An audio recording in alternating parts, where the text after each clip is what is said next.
Alright, let's begin with the class.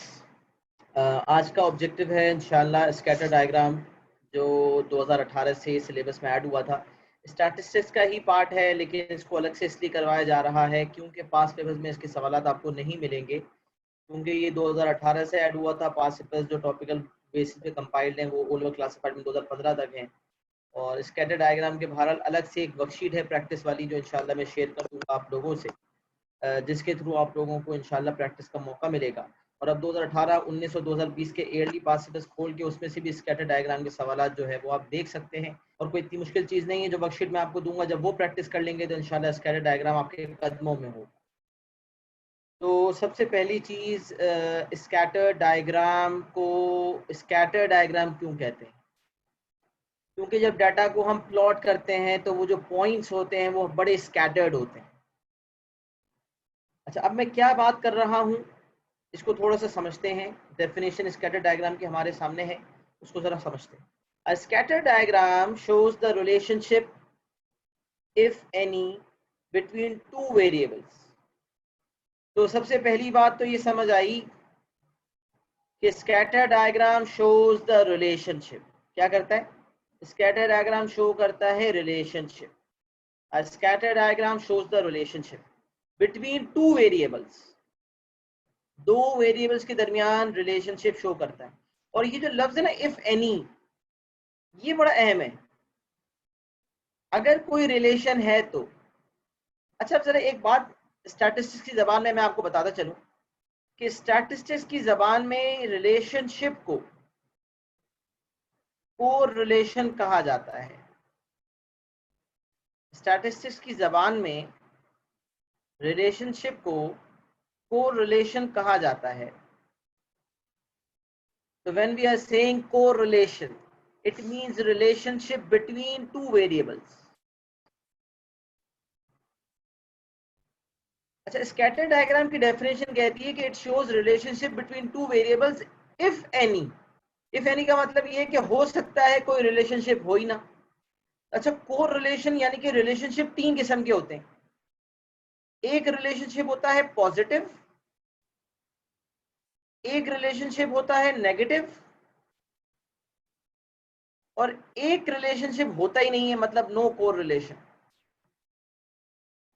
तो अब ये जो बात थी ना इफ एनी, ये वाली बात क्लियर हो गई कि स्कैटर डायग्राम जो है वो रिलेशनशिप शो करता है अगर हो तो अगर होगा रिलेशनशिप तो या तो वो पॉजिटिव होगा या वो नेगेटिव होगा। ये नो कोरिलेशन का मतलब है उनके दरमियान कोई रिलेशनशिप होगा ही नहीं। ये सारी बातें पॉसिबल हैं। या तो रिलेशनशिप होगा तो दो किस्म के हैं, पॉजिटिव या नेगेटिव, या नहीं है तो उसको कहेंगे नो कोरिलेशन। तो अब तक हमें ये बात क्लियर हुई कि रिलेशनशिप को स्टैटिस्टिक्स की जबान में कोरिलेशन कहा जाता है। अच्छा, स्कैटर डायग्राम क्योंकि ग्राफ है, प्लॉटिंग होती है, तो किस तरह से प्लॉटिंग करनी है? तो डेफिनेशन को मुकम्मल करते हैं। अ scatter diagram shows the relationship if any between two variables. It is drawn on a grid. जैसे हॉरिजॉन्टल एक्सिस और वर्टिकल एक्सिस बनती है, उसको ग्रिड कहा जा रहा है। It is drawn on a grid with each axis representing one of the variables।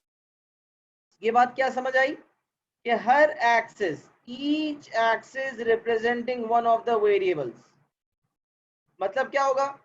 Two variables होंगे, टू वेरिएबल्स हैं। एक वेरिएबल जो है वो हॉरिजॉन्टल एक्सिस पे प्लॉट होगा और एक वेरिएबल वर्टिकल एक्सिस पे प्लॉट होगा। दो किस्म के वेरिएबल्स हैं, एक हॉरिजॉन्टल एक्सिस पे प्लॉट होगा और एक वर्टिकल एक्सिस पर प्लॉट होगा। कौन सा हॉरिजॉन्टल पे, कौन सा वर्टिकल पे, that is not an issue. Usually होता यह है कि हॉरिजॉन्टल एक्सिस पे इंडिपेंडेंट वेरिएबल आता है। इंडिपेंडेंट वेरिएबल जो है वो हॉरिजॉन्टल एक्सिस पर आता है और डिपेंडेंट वेरिएबल जो है वो वर्टिकल एक्सिस पर आता है। इंडिपेंडेंट जो खुद चेंज हो, डिपेंडेंट जो इंडिपेंडेंट वेरिएबल होने के चेंज होने की वजह से चेंज हो, मतलब किसी पे डिपेंडेंट हो। जैसे इंसान की एज एक ह्यूमन बीइंग की एज इंडिपेंडेंटली इंक्रीज हो रही है, मतलब मेरे इख्तियार में नहीं है कि मेरी एज बढ़े या ना बढ़े, ये तो हो के ही रहेगा, ये इंडिपेंडेंट वेरिएबल है, एज ऑफ अ पर्सन। अब बालों का सफेद होना is dependent on the age of a person. अगर एज इंसान की बढ़ती चली जाएगी तो एक वक्त आएगा कि उस एज के बढ़ने की वजह से बाल भी सफेद होना शुरू हो जाएंगे। तो ये जो है वो कोरिलेशन है कि जितनी ज्यादा एज होगी उतने ज्यादा सफेद बाल होंगे। ये एक रिलेशनशिप है। अच्छा, अब रिलेशनशिप मैंने आपसे कहा ना कि 3 किस्म के हैं। एक रिलेशनशिप डेफिनेशन यहाँ से हमें क्लियर हो गई है कि स्कैटर डायग्राम जब बनता है तो 2 वेरिएबल्स होते हैं, एक हॉरिजॉन्टल एक्सिस पे लिया जाता है, एक वर्टिकल पे लिया जाता है। अभी सिर्फ तफसील से सुनना है, इंशाल्लाह ऐसा कोई पॉइंट नहीं है जो मैं छोड़ूंगा, बस आप सुनते रहें। मैं कॉन्स्टेंट रिवीजन भी कर रहा होता हूँ चीज़ों का और मैं आपको रीइंफोर्स भी करता रहूंगा ना, तो सिर्फ गौर से सुनना है। स्कैटर डायग्राम 2 वेरिएबल्स के दरमियान रिलेशनशिप को शो करता है। वो ग्रिड पे शो किया जाता है, ग्रिड पे बनाया जाता है। एक वेरिएबल जो है हॉरिजॉन्टल पे लिया जाता है और एक वर्टिकल एक्सिस पे लिया जाता है। 2 वेरिएबल्स के दरमियान जो कोरिलेशन है वो 3 किस्म के होते हैं, positive, negative and no correlation. अब इनकी तफसीलात मैं आपको थोड़ी देर में देता हूँ, आगे आए। A scatter diagram is a useful way to compare two sets of data. 2 variables को प्लॉट कर रहे हैं, एक वेरिएबल को फर्स्ट सेट ऑफ डाटा कहा जा रहा है, दूसरे को सेकंड सेट ऑफ डाटा कहा जा रहा है। Scatter diagram, you can use a scatter diagram to find out whether there is a correlation or relationship between the two sets of data. Purpose क्या है, अल्टीमेट ऑब्जेक्टिव क्या है scatter diagram का? ये चेक करना कि क्या 2 वेरिएबल्स के दरमियान कोई रिलेशनशिप है, कोई कोरिलेशन है। रिलेशनशिप को किस लफ्ज के थ्रू बताया जा रहा है? कोरिलेशन। क्या 2 वेरिएबल्स के दरमियान कोरिलेशन है? कैसे पता चलेगा? जब तक वो वेरिएबल्स ग्राफ पे, ग्रिड पे प्लॉट नहीं होंगे तब तक हम बता नहीं सकते। तो पहले उसे ग्रिड पे प्लॉट करना पड़ेगा, तब जाकर जो है वो पता चलेगा कि इनके दरमियान रिलेशनशिप पॉजिटिव है, नेगेटिव है या नो कोरिलेशन है। अच्छा, सवाल ये पैदा होता है कि पॉजिटिव कोरिलेशन क्या है, नेगेटिव कोरिलेशन क्या है? नो कोरिलेशन का मतलब तो कोई ताल्लुक ही नहीं है। तो ये तीनों की एग्जांपल्स भी देखेंगे और इनकी डेफिनेशंस भी देखते हैं। तो सबसे पहले तो ये समझ लें कि पॉजिटिव कोरिलेशन जो है वो डायरेक्टली प्रोपोर्शनल वेरिएबल्स को कहते हैं। क्या आपने डायरेक्टली प्रोपोर्शनल वेरिएबल्स देखे हैं ना? डायरेक्ट इनवर्स वेरिएशंस आपने किया होगा। तो directly proportional variables, directly proportional positive correlation का मतलब ये होता है कि 2 वेरिएबल्स जो हैं वो डायरेक्टली प्रोपोर्शनल हैं।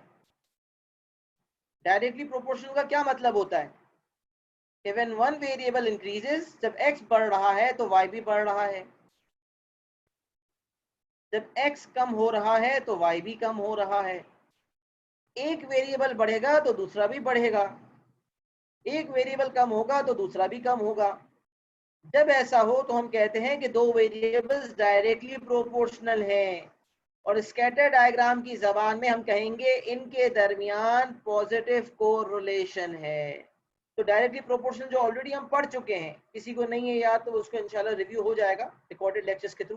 तो डायरेक्टली प्रोपोर्शनल, एक वेरिएबल बढ़ने पे दूसरा बढ़े, एक कम होने पे दूसरा भी कम हो। तो ये जब सिनेरियो पेश आए स्कैटर डायग्राम से, जब ये चीज मालूम हो कि एक बढ़ने पे दूसरा बढ़ रहा है या एक कम होने पे दूसरा कम हो रहा है, इसका मतलब उनके दरमियान पॉजिटिव कोरिलेशन है। इसी तरह नेगेटिव कोरिलेशन इनवर्सली प्रोपोर्शनल को कहते हैं। इनडायरेक्टली प्रोपोर्शनल या इनवर्सली प्रोपोर्शनल यूज होता है वर्ड। और इनवर्सली प्रोपोर्शनल का क्या मतलब? कि जब एक वेरिएबल बढ़ेगा तो दूसरा कम होगा, x बढ़ेगा तो y कम होगा, और जब x कम होगा तो y बढ़ेगा। इसका मतलब इन दोनों वेरिएबल्स के दरमियान एक नेगेटिव कोरिलेशन है, डायरेक्टली प्रोपोर्शनल नहीं है, इनवर्सली प्रोपोर्शनल है। When one variable increases, the other decreases. और फिर नो कोरिलेशन का मतलब ना डायरेक्टली प्रोपोर्शनल है ना इनवर्सली प्रोपोर्शनल है।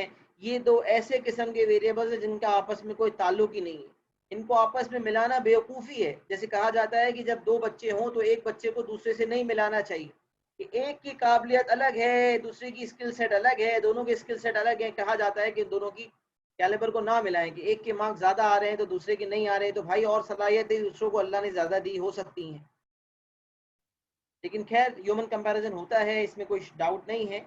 लेकिन स्टिल बताने का मकसद ये है कि दो वेरिएबल्स ऐसे होते हैं जिनमें कोई कोरिलेशन ना हो।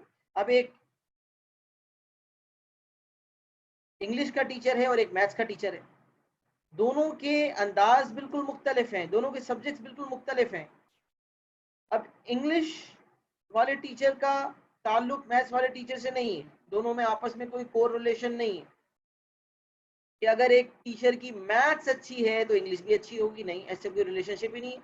ज़रूरी नहीं है, हो सकता है मैथ्स अच्छी होने पे इंग्लिश अच्छी हो भी, हो सकता है मैथ्स अच्छी होने पे इंग्लिश अच्छी ना हो, जिसकी मैथ्स अच्छी हो उसकी इंग्लिश वीक हो। क्योंकि यूजुअली इंग्लिश टीचर से पूछोगे भाई आपकी मैथ्स कैसी थी, तो कहेंगे कि मैथ्स हमारी बहुत वीक थी। ये एक तजुर्बा है, बहुत से टीचर से पूछा गया, वो कहते हैं इंग्लिश वाले यूजुअली कहते हैं कि मैथ्स हमारी वीक, तो इंग्लिश अच्छी है तो मैथ्स वीक है। लेकिन ऐसा भी होता है कि इंग्लिश के साथ साथ मैथ्स भी अच्छी होती है, यू नेवर नो। तो कभी पॉजिटिव है तो कभी नेगेटिव है, तो हम कहेंगे कि भाई इनके दरमियान कोई कोरिलेशन हमारे समझ में नहीं आ रहा। तो अब डेफिनेशन आपके सामने पॉजिटिव कोरिलेशन की, as one value increases so does the other। अब एग्जांपल आप देखें, for example as a car gets older the greater the distance it will have traveled। the scatter diagram on the right shows what this graph may look like। अब देखें ना आप, ये बात तो आपको भी पता है कि जैसे जैसे कार की उम्र बढ़ेगी वैसे वैसे डिस्टेंस ट्रेवल बढ़ेगी, अनलेस एंड अनटिल वो एक गाड़ी जो है वो एक ही जगह खड़ी खड़ी जंग खा रही हो। यूजुअली ऐसा नहीं होता, जो गाड़ी ले रहा है तो उसको यूज करेगा, तो अगर वो 1 साल तक यूज करेगा तो डिस्टेंस कम होगी, 2 साल तक यूज करेगा तो डिस्टेंस और ज्यादा होगी, 3 साल तक यूज करेगा गाड़ी को तो डिस्टेंस और ज्यादा होगी। इसका ये मतलब है कि जैसे जैसे एज ऑफ द कार बढ़ रही है माइलेज ऑफ द कार भी बढ़ रही है। माइलेज हम कहते हैं डिस्टेंस को ना, डिस्टेंस इन किलोमीटर्स कह लें, डिस्टेंस इन माइल्स कह लें, वो तो जो भी यूनिट है उसकी टेंशन नहीं है। लेकिन बहरहाल माइलेज ऑफ द कार बढ़ेगी, डिस्टेंस ट्रैवल उसकी बढ़ेगी, तो एज बढ़ने पे डिस्टेंस ट्रैवल बढ़ेगी। अब अगर आप नोटिस करें ना तो ये स्कैटर्ड है पॉइंट, ऑल्दो रिलेशनशिप तो क्लियर हो रहा है कि एक बढ़ने पे दूसरा बढ़ रहा है, लेकिन फिर भी कभी कभार वन ऑफ सीन्स होते हैं। बाज होगा ऐसा भी होगा कि एज बढ़ने पे जो है डिस्टेंस बहुत कम है। देखो यहाँ देखो, एज अगर कम है तो डिस्टेंस थोड़ी ऊपर ही है, लेकिन बाज़ का ऐसा भी होगा कि एज बहुत ज़्यादा होगी फिर भी डिस्टेंस कम होगी, क्योंकि ऐसे भी लोग हैं जो शौकिया गाड़ी लेकर खड़ी रखते हैं, सालों तक गाड़ी जो है उनकी खड़ी होती है। तो एक बंदा जिसने 1 साल के अंदर ही 10,000 किलोमीटर चला लिए, और एक बंदा जो 5 साल में भी जो है 8,000 किलोमीटर चला के बैठा हुआ है, ऐसा भी पॉसिबल है। इसलिए एग्जैक्टली कुछ भी नहीं कहा जा सकता। मतलब स्कैटर डायग्राम का मतलब ये होता है कि बेशक नॉर्मल रिलेशनशिप डायरेक्ट है, पॉजिटिव कोरिलेशन है, लेकिन तमाम पॉइंट्स पे वो चीज एप्लीकेबल नहीं है, फिक्स्ड सिनेरियो नहीं है कि अगर एक बंदे को ऑब्जर्व किया, 2 को ऑब्जर्व किया, 3 को ऑब्जर्व किया, 10 लोगों को ऑब्जर्व किया, 8 लोगों का मामला वही है कि एज ज्यादा तो डिस्टेंस ज्यादा, लेकिन 90-10 कोई ऐसी एक्सेप्शंस भी होंगी जिनके मामला मुख्तलिफ होंगे। तो इसलिए पॉइंट्स जो प्लॉट होते हैं ना वो स्कैटर्ड होते हैं। उन स्कैटर्ड पॉइंट्स को देखते हुए ये देखना पड़ता है कि एक पॉजिटिव कोरिलेशन है या नेगेटिव कोरिलेशन है। आप तो इस चीज को अच्छी तरह जानते हैं कि पॉजिटिव कोरिलेशन का मतलब है एक वेरिएबल बढ़ने पे दूसरा बढ़ रहा है, इस तरह की लाइन आती है, when one variable increases the other two increases। ये पॉजिटिव कोरिलेशन का ग्राफ है। नेगेटिव कोरिलेशन का ग्राफ इस तरह बनता है, जैसे कॉमर्स के स्टूडेंट्स पढ़ते हैं डिमांड एंड सप्लाई, प्राइस बढ़ने पे सप्लाई बढ़ती है, पॉजिटिव कोरिलेशन, प्राइस बढ़ने पे डिमांड जो है वो कम होती है, नेगेटिव कोरिलेशन। कॉमर्स वाले स्टूडेंट्स अच्छी तरह जानते हैं इस चीज को। तो ये पॉजिटिव कोरिलेशन है, ये नेगेटिव कोरिलेशन है, पॉजिटिव कोरिलेशन है, ये नेगेटिव कोरिलेशन है। और बाज़ औक़ात पॉइंट्स इतने स्कैटर्ड होंगे कि कोई रिलेशनशिप ही नहीं आएगा। अब यहाँ अगर आप देखें ना तो पॉइंट्स कितने स्कैटर्ड हैं। तो अगर मैं अंदाजा लगाऊं, एक लाइन बनाऊं, लाइन ऑफ बेस्ट फिट। अच्छा, लाइन ऑफ बेस्ट फिट कैसे बनती है इसमें मैं बात करता हूँ अभी थोड़ी देर से। ये देखें कि ये रिलेशनशिप पॉजिटिव कोरिलेशन है और बनेगा कैसे, देखेगा। ये अंदाजन अगर मैं इसको लाइन से ड्रॉ करना चाहता हूँ तो बीचों बीच कहीं लाइन अगर मैं गुजारता हूँ तो इस तरह का सिनेरियो हमारे सामने आ रहा है कि ये पॉजिटिव कोरिलेशन हो रहा है। एग्जैक्टली सारे पॉइंट्स लाइन पे लाइन ही करते हैं। स्कैटर डायग्राम में ऐसा कभी भी नहीं होता कि एक लाइन पे सारे पॉइंट्स हो, नहीं, लाइन ऑफ बेस्ट फिट बनती। अब लाइन ऑफ बेस्ट फिट कैसे बनती है उसकी तफसीलात आ रही है आगे। अच्छा, फिर नेगेटिव कोरिलेशन में देखें तो देखें, आप देख सकते हैं कि ये जो है वो डाउनवर्ड ट्रेंड हो रहा है, एक वेरिएबल बढ़ने पे दूसरा कम हो रहा है, ये भी एक लाइन ऑफ बेस्ट फिट है। अब अगर मैं यहाँ चाहूँ नीचे थर्ड वाले सिनेरियो में तो मैं चाहूँ तो भी नहीं बना सकता। कोई इसको पॉजिटिव बनाना चाहता है तो वो बना सकता है, नेगेटिव बनाना चाहे तो बना सकता है, मतलब हर किस्म की लाइन पॉसिबल है। इसका मतलब कुछ भी नहीं है ये, क्योंकि हमें ये समझ ही नहीं आ रहा। देखिए यहाँ तो ट्रेंड समझ आ रहा है कि वेरिएबल बढ़ने पे एक कम हो रहा है, यहाँ ट्रेंड समझ आ रहा है कि एक बढ़ने पे दूसरा बढ़ रहा है। तो जहाँ ट्रेंड समझ आ रहा हो वहाँ पॉजिटिव एंड नेगेटिव कोरिलेशन होता है, और जहाँ ट्रेंड ही ना समझ आ रहा हो, इतनी स्कैटर्ड हो कि कभी तो हाइट, जैसे ये वेरिएबल्स दिए हुए एडल्ट्स की हाइट और एज, बाज़ औक़ात ऐसा होता है कि एज और हाइट का ताल्लुक होता भी है, बाज़ औक़ात नहीं भी होता। बहुत ज़्यादा एज वाले लोगों की हाइट भी बहुत कम होती है और बहुत कम एज वाले लोगों की हाइट भी बहुत ज़्यादा होती है। तो यहाँ पर पॉजिटिव कोरिलेशन वाला एग्जांपल हमने पढ़ा था, नेगेटिव वाला भी पढ़ लेते हैं। As one value increases the other decreases. For example, as a car gets older the less it will be worth. अब ऊपर क्या था कि जब कार की एज बढ़ रही है तो डिस्टेंस ट्रेवल बढ़ रही है, पॉजिटिव कोरिलेशन है। और यहाँ क्या है कि जब कार की उम्र बढ़ रही है तो उसकी कीमत घट रही है ना, ऐसा है ना। जब जैसे जैसे कार पुरानी होती है वो डेप्रिशिएट होती है, और डेप्रिशिएट होने की वजह से उसकी जो वैल्यू है, उसकी जो वर्थ है वो कम होती है। तो कार की उम्र बढ़ने पे उसकी वर्थ यानी कि वैल्यू कम हो जाती है। और स्कैटर डायग्राम ने हमें बताया कि भाई देखो नेगेटिव कोरिलेशन यहाँ पर हमें नजर आ रहा है वाज़े तौर पे। और फिर third scenario, no correlation variable देखते हैं। There is no relationship between one set of values and the other. पहले वेरिएबल में और दूसरे वेरिएबल में कोई कोरिलेशन नहीं है, कोई रिलेशनशिप नहीं है। For example, adults height do not relate to their ages. Adults की जो हाइट्स हैं वो उनकी एजेस से रिलेट नहीं करती। ये बात आपको मैंने पहले ही समझा दी कि भाई हाइट और एज का ताल्लुक नहीं है। बात होता है यार, एज बढ़ती है तो हाइट बढ़ती है, लेकिन ये बात ज़रूरी नहीं है। इसमें बहुत सारे एक्सेप्शंस हैं और बहुत ज़्यादा आप देखेंगे तो डिफरेंसेस आपको नज़र आएंगे कि दो लोग हैं आपस में खड़े हुए, एक की हाइट ज़्यादा है एक की कम है। जिसकी हाइट ज़्यादा है उसकी एज जो है वो कम है, लेकिन जिसकी हाइट कम है उसकी एज ज़्यादा है। ऐसा बहुत केसेस में होता है। ये तो यूजुअल सी बात है हाइट के हवाले से अगर हम बात करें तो। इसलिए हाइट में और एज में जो है वो कोरिलेशन नहीं है। सही है। तो ये तीन किस्म के रिलेशनशिप एग्जिस्ट करते हैं, पॉजिटिव, नेगेटिव और नो कोरिलेशन। सही है। यहाँ तक इन तीन किस्म के रिलेशनशिप के हवाले से कोई सवाल है तो पूछ ले। फिर स्कैटर डायग्राम में लाइन ऑफ बेस्ट फिट कैसे बनती है उस पर थोड़ी सी गुफ्तगू करते हैं इंशाल्लाह। यहाँ तक अगर किसी का कोई सवाल हो तो वो रेज हैंड करके भी पूछना चाहे तो पूछ सकता है।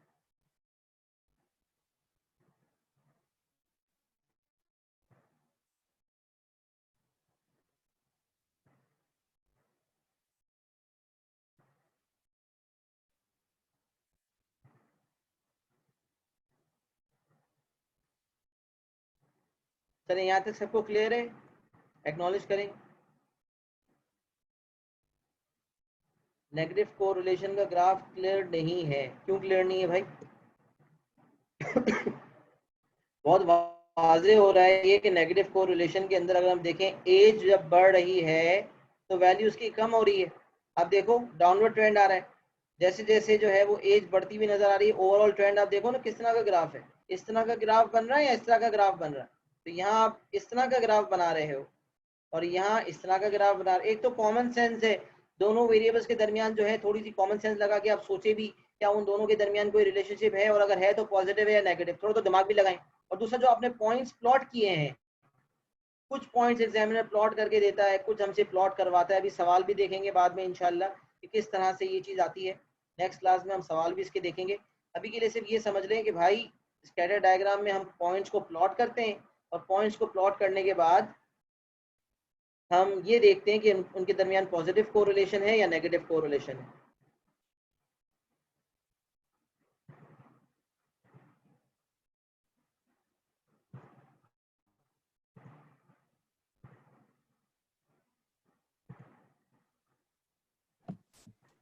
जी सर। हाँ ज़ैफर, क्लियर हुआ?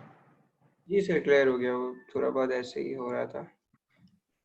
सही है, आगे बढ़ते। वैल्यूज आगे पीछे। लाइन ऑफ बेस्ट हाँ सही है। लाइन ऑफ बेस्ट फिट की तरफ बढ़ते हैं। और लाइन ऑफ बेस्ट फिट कैसे बनाई जाती है? तो लाइन ऑफ बेस्ट फिट हमें इसलिए बनाने की जरूरत पड़ती है कि मैंने आपको बताया कि सारे पॉइंट्स एग्जैक्ट ट्रेंड को फॉलो नहीं करते, देयर आर फ्यू एक्सेप्शंस। तो दिस इज नॉट पॉसिबल कि if we draw a line all the points lie on that line. No, this is not possible. Usually जो हम ग्राफ बनाते हैं वो स्कैटर डायग्राम नहीं होता, वो इक्वेशन होता है। जैसे y equals to 2x plus 1 का ग्राफ बनाएंगे तो जो x की वैल्यू होगी उसी हिसाब से y की वैल्यू आएगी, और जो तमाम पॉइंट्स आएंगे जब उसको ज्वाइन करेंगे तो यकीनन तमाम पॉइंट्स स्ट्रेट लाइन पे लाए करेंगे। तो वो ग्राफ कहलाता है, वो प्रॉपर स्केच या प्रॉपर ग्राफ कहलाता है। लेकिन स्कैटर डायग्राम को तो स्कैटर कहते ही इसीलिए हैं कि जब दो रिलेशनशिप दो वेरिएबल्स में निकाला जाए तो पॉजिटिव नेगेटिव या नो को रिलेशन होता है, लेकिन अगर पॉजिटिव नेगेटिव भी हो तो स्कैटर्ड होते हैं पॉइंट्स। पॉइंट्स जो है वो स्कैटर्ड होते हैं, एक लाइन पे नहीं आते। अच्छा सर, अगर हमें ऐसा सवाल नजर आए और हमें लाइन ऑफ बेस्ट फिट बनानी हो, हाँ, अगर हमें ऐसा सवाल नजर आए और हमें लाइन ऑफ बेस्ट फिट बनानी पड़ जाए तो हम क्या करें, किस तरह से मैनेज करें? कोई टिप्स है क्या इसके लिए? तो बिल्कुल टिप्स हैं, और वही टिप्स आपके सामने लिखी हुई। All points does not lie on the line. All points does not lie on the line. Does not lie on the line. In such a case, we draw a line of best fit. अब सवाल, sir ये line of best fit कैसे बनाई जाती है? तो note है जिससे आपको ये समझ आएगा कि कोई टिप्स हैं कुछ जिससे आपको ये समझ आएगा कि भाई लाइन ऑफ बेस्ट फिट बनानी है तो किस तरह से बनानी है। तो वो नोट है, सबसे पहला point, try to include as much points as possible on the line. एक तो विजन ये होना चाहिए कि जितने पॉइंट्स को हम शामिल कर सकें हमें शामिल करने। We should include as much points as possible on the line. Line of best fit पे जितने पॉइंट्स हो सके हमें मैक्सिमम पॉसिबल ट्राई करनी है कि उतने पॉइंट्स हम लाइन को उतने पॉइंट्स लाइन पे लाई कर सकें। फिर सेकंड बात है equal number of points above and below the line. मतलब क्या कि भाई अब सारे पॉइंट्स तो आप इंक्लूड नहीं कर सकते, तो लाइन ऑफ बेस्ट फिट कैसे बनाई जाए? लाइन ऑफ बेस्ट फिट कैसे बनाई जाए? तो एक कंट्रोल ये होता है कि मैक्सिमम जितने पॉइंट्स लाइन पे शामिल कर सकते हैं लाइन पे शामिल करें, और जो पॉइंट्स आप छोड़ रहे हैं वो इस तरह से हों कि जितने पॉइंट्स लाइन के ऊपर हों उतने नीचे हों। मतलब तमाम पॉइंट्स तो लाइन पे नहीं आ सकते, तो जितने मैक्सिमम आ सकते हैं उनको लाइन से ज्वाइन कर ले, और जो पॉइंट्स बच रहे हैं तो उसमें ऐसा ना हो कि लाइन ऑफ बेस्ट फिट ऐसी हो कि तमाम बचे हुए पॉइंट्स लाइन के नीचे रह जाएं, ना ऐसा हो कि तमाम बचे हुए पॉइंट्स लाइन के ऊपर रह जाएं। ये दरमियानी मामला होना चाहिए। मतलब लाइन ऑफ बेस्ट फिट ऐसी बनाई जाएगी कि equal number of points above and below हो। अच्छा सर ये तो बड़ा मुश्किल है यार, मतलब 3 ऊपर 3 नीचे, ये तो बहुत मुश्किल है। तो फिर ऐसे केस में एक पॉइंट का फर्क आ जाए तो टेंशन नहीं, कोशिश करें एक से ज्यादा फर्क ना आए, क्योंकि मार्किंग स्कीम से देखकर पेपर्स का मुताला करके भी हमें यही समझ आ रहा है कि डिस्टेंस जो है, जो पॉइंट्स की वेरिएशन है वो एक से ज्यादा ना हो। मतलब 100% कोशिश की जाए कि ऊपर और नीचे वाले पॉइंट्स बराबर हो, 3 3 4 4। लेकिन अगर एक का फर्क आ जाए तो खैर हो गई।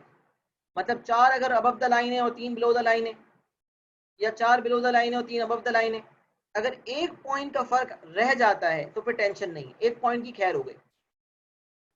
लेकिन इससे ज्यादा कोशिश करें ना हो।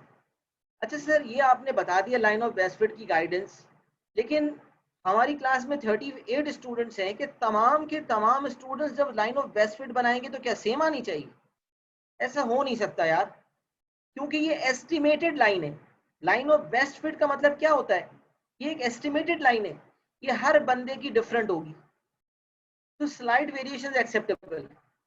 और उस लाइन ऑफ बेस्ट फिट की बेसिस पर फिर वो कुछ रीडिंग करवाता है, कुछ रिक्वायरमेंट्स रीड आउट करवाता है और कुछ सॉल्व करवाता है, तो उसके आंसर्स में भी रेंज होती है। जैसे क्यूमुलेटिव फ्रीक्वेंसी कर्व में थोड़ी बहुत वेरिएशन एक्सेप्टेबल है ना, थोड़ा कर्व बनता है, थोड़ा बहुत फर्क आ जाता है, लेकिन वो माइनर फ्लक्चुएशंस हैं। स्कैटर डायग्राम में फ्लक्चुएशंस थोड़ी ज्यादा भी हो सकती हैं, और दो बच्चे अगर आपने आंसर्स को कंपेयर करेंगे तो उनके आंसर्स में सिग्निफिकेंट डिफरेंस हो सकता है। लेकिन एग्जामिनर यहाँ पर मार्किंग स्कीम में भी लिखता है कि जो आंसर्स निकाले गए हैं वो लाइन ऑफ बेस्ट फिट की बेसिस पर निकाले गए हैं, ये जरूरी है। हर बच्चा जो लाइन ऑफ बेस्ट फिट बनाने के बाद वाली सब सेकंड रिक्वायरमेंट्स है ना, लाइन ऑफ बेस्ट फिट बनवाने के बाद कुछ मजीद रिक्वायरमेंट्स होती हैं जिसमें उस लाइन ऑफ बेस्ट फिट को देखते हुए रीडिंग करनी होती है। मतलब एक वेरिएबल दिया हुआ होगा और दूसरा निकालना होगा, तो लाइन ऑफ बेस्ट फिट बनेगी तो ये काम होगा। तो लाइन ऑफ बेस्ट फिट अगर आपने ये पॉइंट्स को ध्यान में रखती हुई बनाई है जो मैंने आपके सामने कहा, तो इंशाल्लाह लाइन ऑफ बेस्ट फिट के मार्क्स मिल जाएंगे। फिर आप अपनी लाइन ऑफ बेस्ट फिट को यूज करते हुए जब बाकी सब्सिक्वेंट पार्ट्स करेंगे, तो अगर लाइन ऑफ बेस्ट फिट के हिसाब से, आपकी लाइन ऑफ बेस्ट फिट के हिसाब से आपका आंसर सही है तो आपको मार्क्स मिलेंगे, क्योंकि एग्जामिनर लिखता है फॉलो थ्रू, कि जैसी लाइन ऑफ बेस्ट फिट है उसी हिसाब से जो है वो उसने रीडिंग की हो। तो अगर let suppose line of best fit के मार्क्स उसने आपको नहीं दिए ऊपर वाले पार्ट में किसी वजह से कि आपने लाइन ऑफ बेस्ट फिट सही नहीं बनाई, तो भी आपको अगले पार्ट के मार्क्स मिलेंगे कि बच्चे ने जो भी लाइन ऑफ बेस्ट फिट बनाई है उसी को फॉलो करते हुए आंसर्स दिए।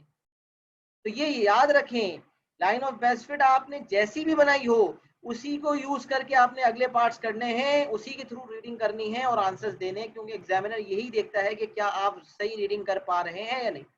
यूजुअली पेपर 1 में आता है, पेपर 2 में भी अगर आ जाएगा तो एक छोटा सा पार्ट बन जाता है किसी पार्ट के अंदर। तो है बड़ा आसान सा एरिया, सिंपल सा एरिया, लेकिन आपने याद ये रखना है कि लाइन ऑफ बेस्ट फिट बनाने के लिए जितने पॉइंट्स मुमकिन हो लाइन पे शामिल करने हैं।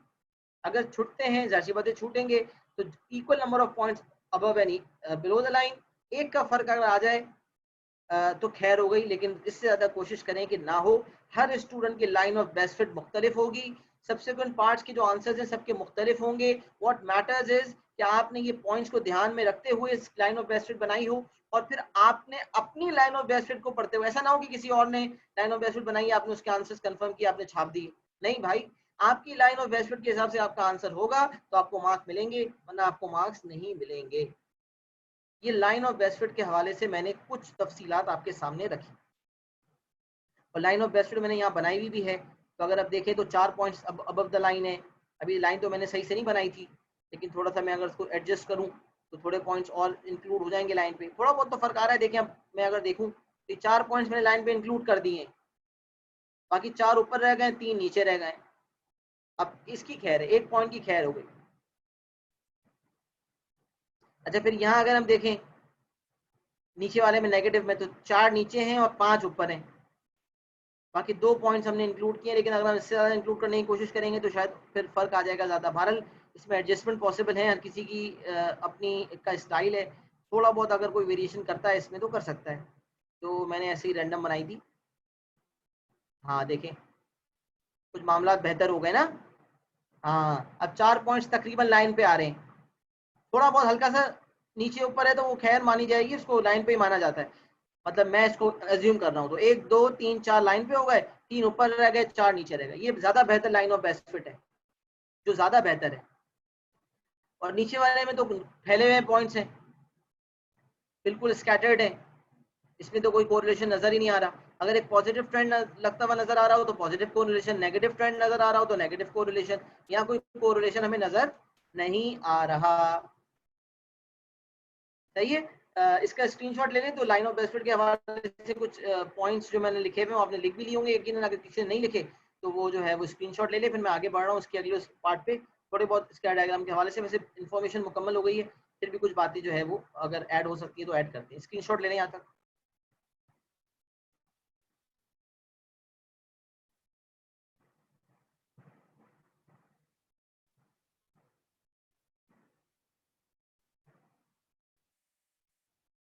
देखिए यहाँ से लाइन ऑफ बेस्ट फिट बनवाई हुई है। ये जो सिलेबस की CI इंडोर्स बुक है उसमें से ये पेजेस उठाए गए थे, 2 पेजेस की इसके अंदर एक्सप्लेनेशन है, तो हमने कहा वो इंडोर्स बुक से ले लेते हैं। अब देखें यहाँ पर, देखें जो नीचे फिगर्स हैं उसमें strong positive correlation, weak positive correlation की बात हो रही है, स्ट्रॉन्ग और वीक की बात हो रही है।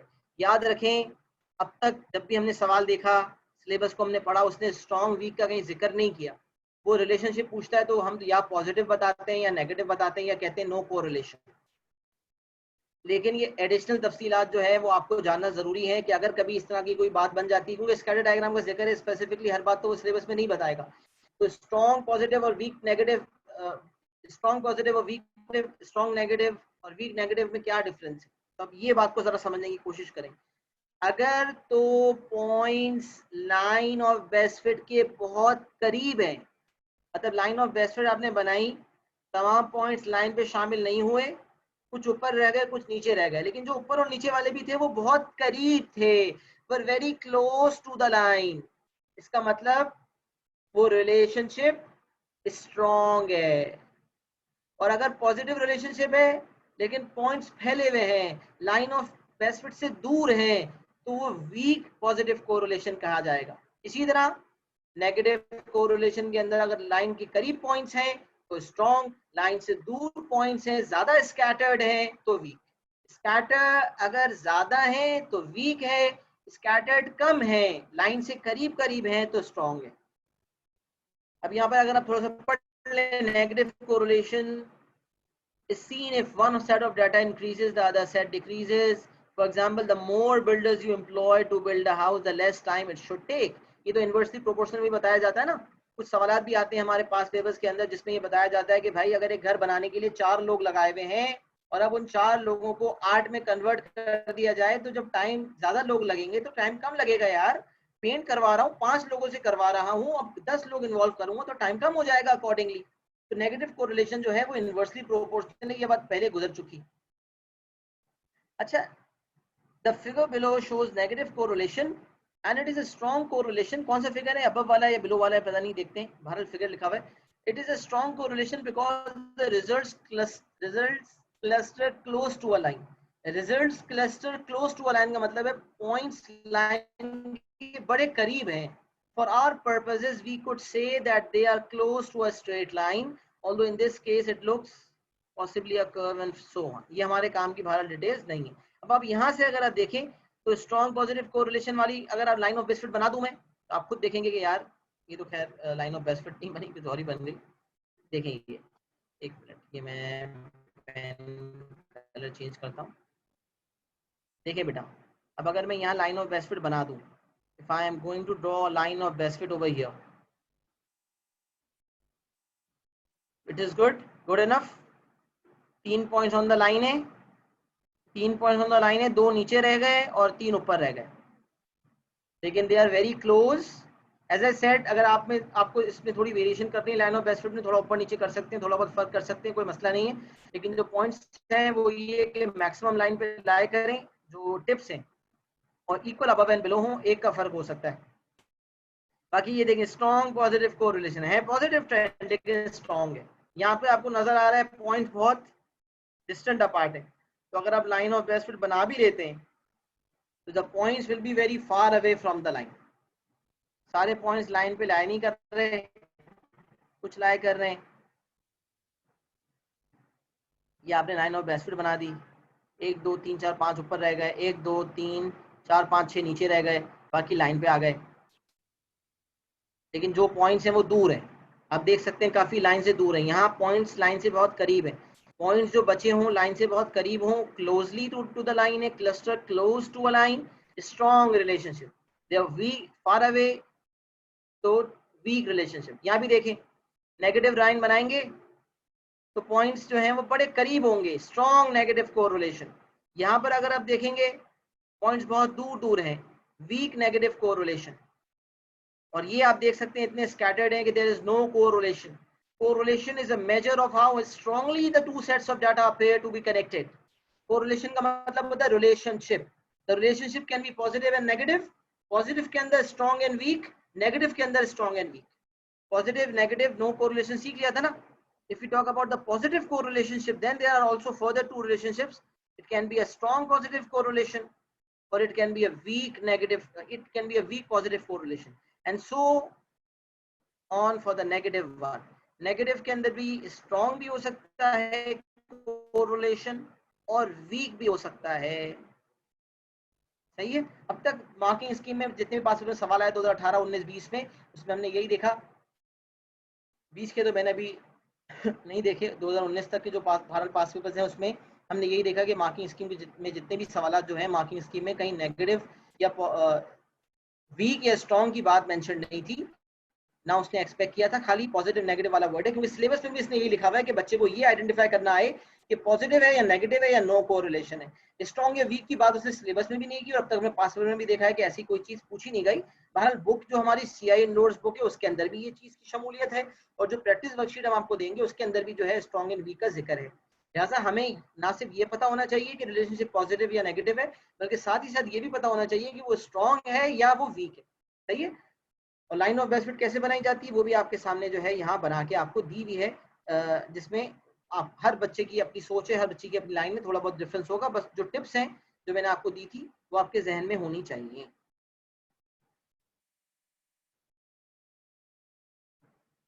बिल्कुल बिल्कुल, नहीं नहीं, ऐसा कोई ज़रूरी नहीं है कि उसका एक एंड ओरिजिन से पास करे, नहीं ऐसा कुछ भी नहीं। ओरिजिन से लाइन ऑफ बेस्ट फिट का पास होना बिल्कुल मैटर नहीं करता, ये तो फिर एक नया टेंशन हो गया। लाइन ऑफ बेस्ट फिट भी बनाओ और ओरिजिन को भी देखो, नहीं भाई, ओरिजिन से लाइन ऑफ बेस्ट फिट का गुजरना बिल्कुल इंपॉर्टेंट नहीं है। तुक्के में गुजर जाए तो गुजर जाए, वरना ओरिजिन से गुजरना कोई ज़रूरी नहीं है। ओरिजिन हमारी कंसिडरेशन में है ही नहीं। हमें बस ये देखना है कि लाइन ऑफ बेस्ट फिट एक मुनासिब लाइन हो, एक तरीके की लाइन बनाई जाए। समझ आ रही है बात? तो ये जो है बहरहाल ये वाली जो बात हमने डिस्कस की है, इसका भी आप स्क्रीनशॉट ले लें, और फिर जो भी पॉइंट्स हैं इसमें से आप स्ट्रॉन्ग पॉइंट्स जो हैं सारी चीजें अपने पास नोट कर लीजिएगा। स्कैटर डायग्राम के हवाले से सबको सारी गुफ्तगू क्लियर है? प्लीज एक्नॉलेजमेंट दें, चैट पे जरा सब फीडबैक शेयर करें।